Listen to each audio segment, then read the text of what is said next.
Alright, today's story, or actually video, is just a book review. I haven't done any of those yet, and I might not do a lot of them, but this one really piqued my interest.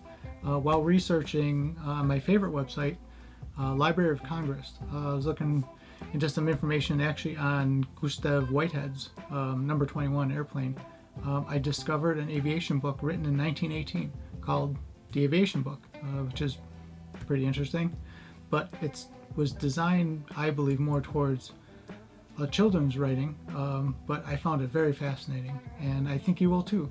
So, a short video coming up, and just a review on this book from 1918, the Aviation Book. Enjoy.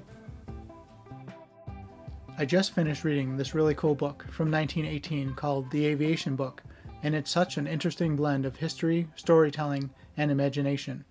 It's clearly written for younger readers, but honestly, it's enjoyable no matter your age if you're into aviation. The story revolves around these two Boy Scout brothers, Tom and Jack. They're super enthusiastic about flying, but don't know much about it. Luckily, their uncle, he's a famous aviator they call Uncle Sam, is more than happy to teach them everything he knows. The way the story unfolds is almost like you're sitting there with them, listening in on these amazing aviation tales. So, Uncle Sam kicks things off by diving into humanity's age-old dream of flying. He talks about myths, like those of winged chariots and birds, and then transitions into real-life attempts, starting with the Montgolfier brothers' balloon in 1783. It's so fun to imagine the amazement people must have felt watching that first balloon rise into the sky. He describes how the whole village gathered, staring in awe as the invention took to the skies. Then Uncle Sam shifts gears to the more modern era of aviation, well, modern for the time, and explains how the Wright brothers revolutionized flight in 1905 with their heavier-than-air machine. The way he describes it makes you feel the excitement and determination of those early inventors, testing their machines against the odds and pushing the boundaries of what was possible. What's really fascinating is how the book explains the importance of aviation during World War I. Uncle Sam paints a vivid picture of the different roles airplanes played. For instance, they weren't just for fighting. They were essential for gathering intelligence and directing artillery fire.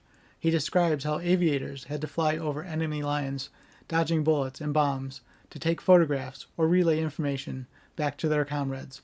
The danger and bravery involved are just mind-blowing. You can almost hear the roar of the engines and feel the adrenaline as he recounts these missions. There are also these thrilling descriptions of dogfights, those dramatic aerial battles between fighter planes. Uncle Sam's storytelling makes it sound so intense, like you're right there in the cockpit, gripping the controls and scanning the skies for enemy pilots. And then there's this whole section on defending cities against enemy air raids. He talks about how lookout towers would sound alarms when Zeppelins were spotted, and everyone would rush to safety while the anti-aircraft guns and fighter planes engaged the enemy. It's such a vivid image of chaos and heroism. Imagine families scrambling to find shelter, while above them, brave aviators soared into action to intercept the incoming threat. He even goes into the technology of the time, like wireless telegraph and aerial photography, which added so much depth to the aviator's skill set. It's incredible to think how quickly aviation evolved into such a short time. But it's not all about land-based aviation. Uncle Sam shifts the focus to naval aviation, introducing seaplanes and even blimps. He explains how these aircrafts were crucial for spotting German U-boats during the war. There's this incredible story about a seaplane using depth bombs to take out a submarine. It's like something straight out of an action movie. The way he describes it, you can almost see the waves parting as the bomb sinks, followed by the massive underwater explosion. He also describes how battleships had these little railways called seaplane catapults, which were used to launch seaplanes into the air. The ingenuity of it all is just incredible. It's fascinating to see how aviation was adapted to different environments, from the skies to the seas. Uncle Sam doesn't stop there, though. He wraps up by talking about the future of aviation, and this is where the book gets really imaginative.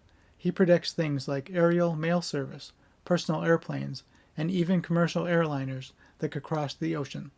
It's amazing to see how much of what he envisioned actually came true. Can you imagine, back in 1918, someone predicting airplanes becoming as common as cars? He also touches on using airplanes for weather forecasting and rescue missions, showing how aviation wasn't just about war, but could transform everyday life. There's something so inspiring about this vision. It's like he's looking into the future and seeing endless possibilities. The book ends on a high note, with Uncle Sam hopping into his airplane and flying off into the sunset, leaving Tom and Jack, and honestly, the reader too, completely inspired. It's such a feel-good moment, and it ties everything together beautifully. You can almost hear the hum of the engine as he ascends into the sky, becoming a speck against the golden horizon.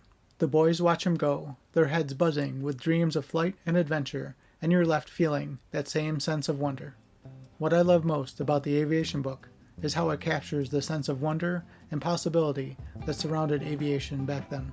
It's part history lesson, part adventure story, and part visionary prediction. Even though it was written over a century ago, it's still incredibly engaging.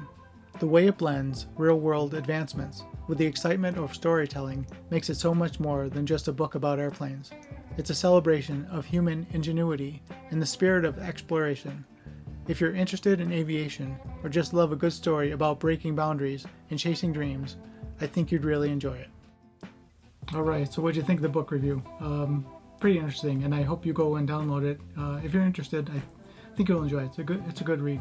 Again, Library of Congress. I left the link in the description of the video, and it's in public domain, so you can do what you want with it.